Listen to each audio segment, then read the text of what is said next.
Classes हम कर रहे थे चैप्टर 1 क्लास 9th केमिस्ट्री का chapter matter in our surrounding. Previous class में फाइनली कर लिया था हमने इस चैप्टर को कंप्लीट।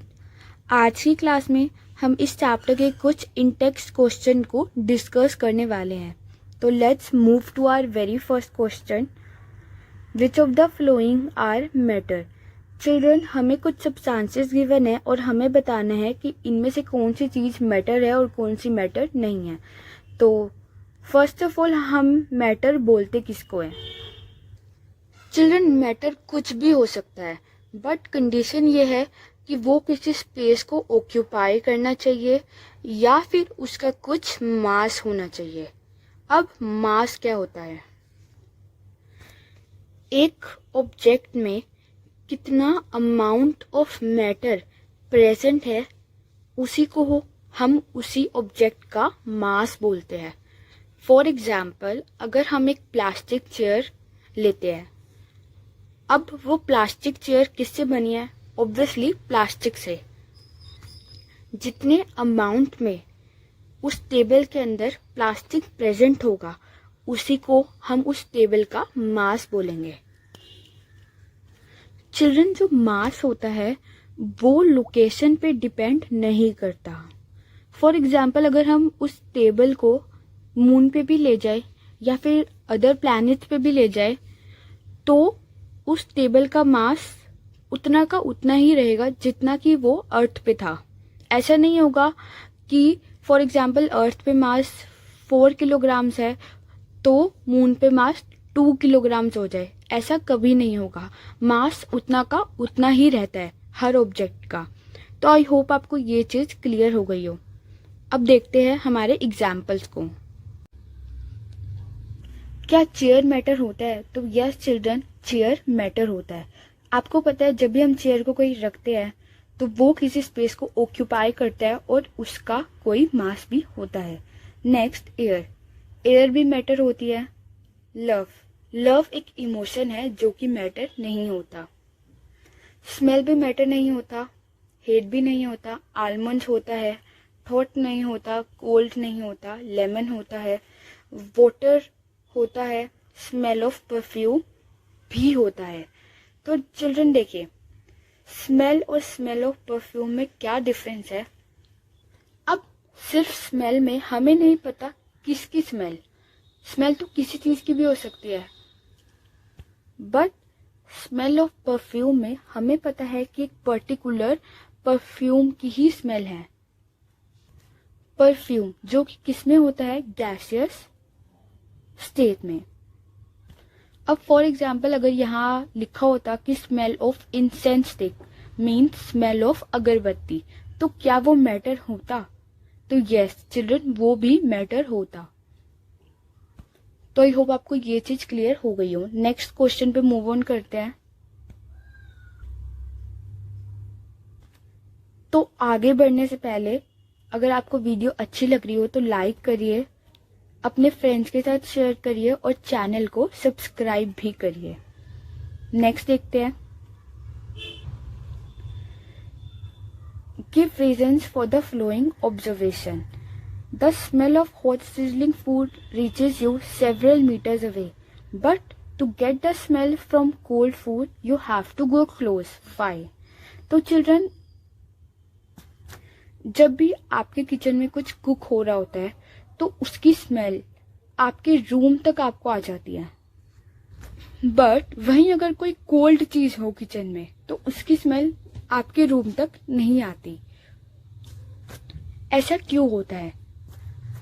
तो चिल्ड्रन देखिए, मैटर की एक प्रॉपर्टी होती है कि जो मैटर के पार्टिकल्स होते हैं वो कॉन्टिन्यूसली मूव करते हैं। इवन अगर हम सॉलिड की भी बात करें जिसके अंदर स्पेस प्रेजेंट नहीं होता, उसके भी पार्टिकल्स अपनी जगह पे मूव कर रहे होते हैं, मींस वाइब्रेट कर रहे होते हैं, क्योंकि उनके पास इतना स्पेस प्रेजेंट नहीं होता कि वो मूव कर पाए। अब अगर पार्टिकल्स मूव कर रहे होते हैं तो वो पोजेस करते हैं काइनेटिक एनर्जी को। अब काइनेटिक एनर्जी क्या होती है? ये एक ऐसी एनर्जी होती है जो मोशन से आती है। मीन्स अगर कोई चीज मोशन में होती है तो उसके अंदर जो एनर्जी होती है वो होती है काइनेटिक एनर्जी। अब पार्टिकल्स मूव कर रहे होते हैं, ये प्रॉपर्टी होती है मैटर की, तो मीन्स ये पोजेस करेंगे काइनेटिक एनर्जी। बट अगर हम इन्हीं पार्टिकल्स का टेम्परेचर इंक्रीज कर दे तो इनकी जो काइनेटिक एनर्जी होगी वो और ज्यादा हो जाएगी। और फूड में हम कर क्या रहे होते हैं, बेसिकली हम उसको हीट सप्लाई करके उसका टेम्परेचर ही तो इंक्रीज कर रहे होते हैं। चिल्ड्रन, जब टेम्परेचर इंक्रीज होगा तो काइनेटिक एनर्जी भी इंक्रीज होगी और डिफ्यूजन रेट भी ज्यादा होगा। अब डिफ्यूजन रेट क्या होता है कि कितनी दो डिफरेंट मैटर की कैपेबिलिटी होती है कि वो इंटरमिक्स हो पाए अपने आप। तो जब फूड का टेम्परेचर इंक्रीज होता है तो काइनेटिक एनर्जी भी इंक्रीज होती है, और काइनेटिक एनर्जी इंक्रीज होती है तो डिफ्यूजन रेट भी इंक्रीज हो जाता है। और जब डिफ्यूजन रेट इंक्रीज हो जाता है तो जो फूड के जो पार्टिकल्स है वो इंटरमिक्स हो जाते हैं एयर के पार्टिकल्स के साथ और आप तक आ जाते हैं। मीन्स उनकी स्मेल आप तक आ जाती है। तो आई होप आपको ये क्वेश्चन क्लियर हो गया हो। तो रीड कर लेते हैं एक बार।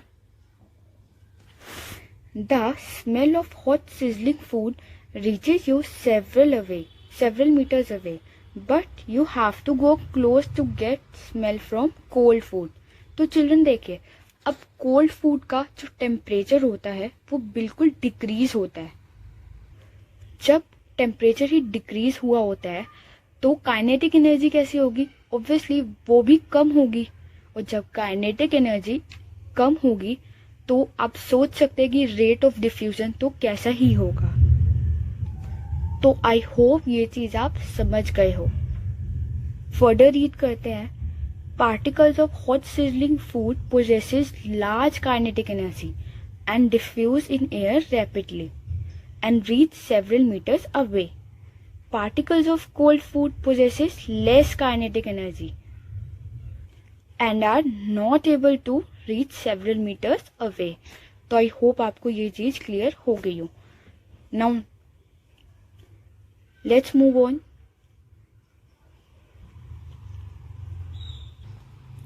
Question third.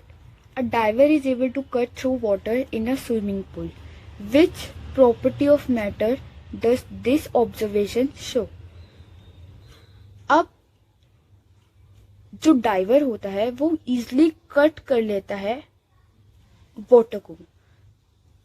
तो ये प्रॉपर्टी मैटर की कौन सी होती है? तो ये होती है particles of matter attract each other. तो चिल्ड्रन, जो पार्टिकल्स होते हैं ना मैटर के, उनके बीच में फोर्स होती है जो पार्टिकल्स पर एक्ट करती है। और कौन सी फोर्स होती है उसको हम बोलते हैं कोहेसिव फोर्स। कोहेसिव फोर्स ही होती है जो पार्टिकल्स को एक साथ रखती है। The strength of force of attraction varies from one kind of matter to another. तो चिल्ड्रन देखिए, जो फोर्स ऑफ अट्रैक्शन होता है ना वो वेरी करता है एक मैटर से दूसरे मैटर तक। कैसे? देखिए, अगर हम सॉलिड की बात करते हैं तो हमने प्रॉपर्टीज में क्या डिस्कस किया था सॉलिड की, कि जो फोर्स ऑफ अट्रैक्शन होता है वो स्ट्रॉन्गेस्ट होता है सॉलिड में, क्योंकि जो पार्टिकल्स होते हैं वो बिल्कुल टाइटली पैक्ड होते हैं। तो इनके बीच में जो फोर्स ऑफ अट्रैक्शन होता है वो भी स्ट्रॉन्गेस्ट होता है। और ये वहीं अगर हम गैसियस स्टेट की बात करें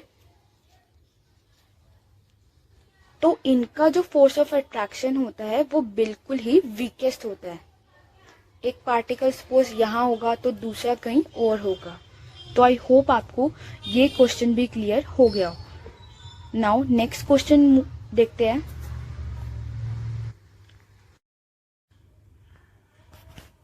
What are the characteristics of particles of matter? तो चिल्ड्रन बेसिकली हमारे पास 3 करेक्टरिस्टिक्स होते हैं, 3 basic characteristics particles of matter के। फर्स्ट वन इज कि जो पार्टिकल्स होते हैं उनके अंदर स्पेस प्रेजेंट होता है। नेक्स्ट, जो पार्टिकल्स होते हैं वो कॉन्टिन्यूसली मूव कर रहे होते हैं। Third one is particle attract each other. इसको तो अभी अभी हमने डिस्कस भी किया है। तो इन तीनों को एग्जाम्पल की हेल्प से समझते हैं।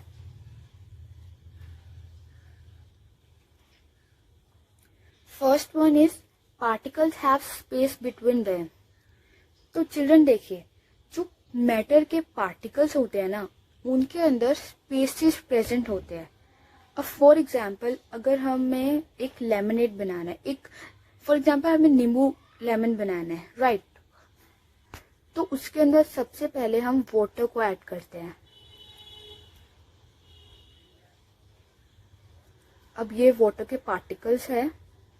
नेक्स्ट हम ऐड करते हैं लेमन को, ये लेमन के पार्टिकल्स है।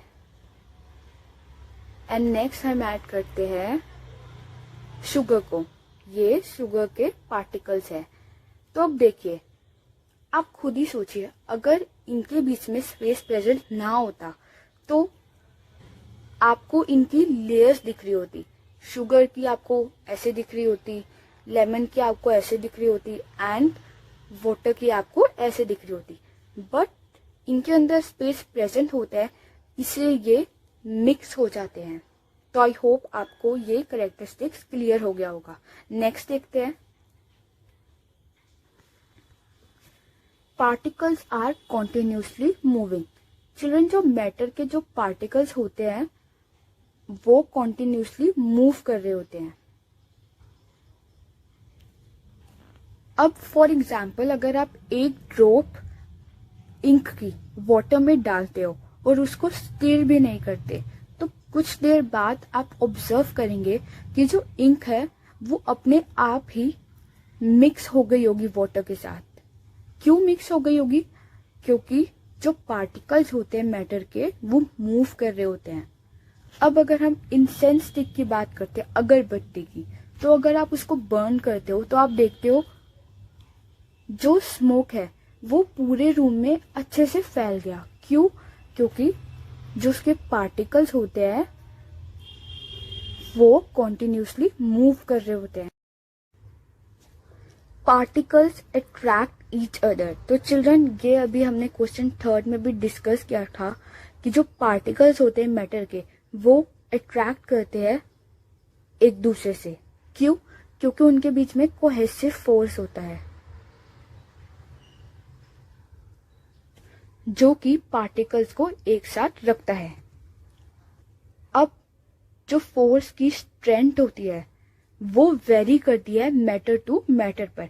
फॉर एग्जाम्पल, अगर हम एक आयरन बॉल को हैमर से ब्रेक करेंगे तो वो इजीली ब्रेक नहीं होगी, उसको टाइम लगेगा। बट वहीं अगर हम चौक को हैमर से ब्रेक करेंगे तो जो इसके फोर्स ऑफ अट्रैक्शन है वो वीक होते हैं चौक के। वहीं अगर आयरन की बात करें तो इसके स्ट्रोंग होंगे, तभी तो वो इजीली ब्रेक नहीं होगी। वहीं अगर चौक की बात करें तो इसके वीक होंगे, तभी चौक इजीली ब्रेक हो जाएगा।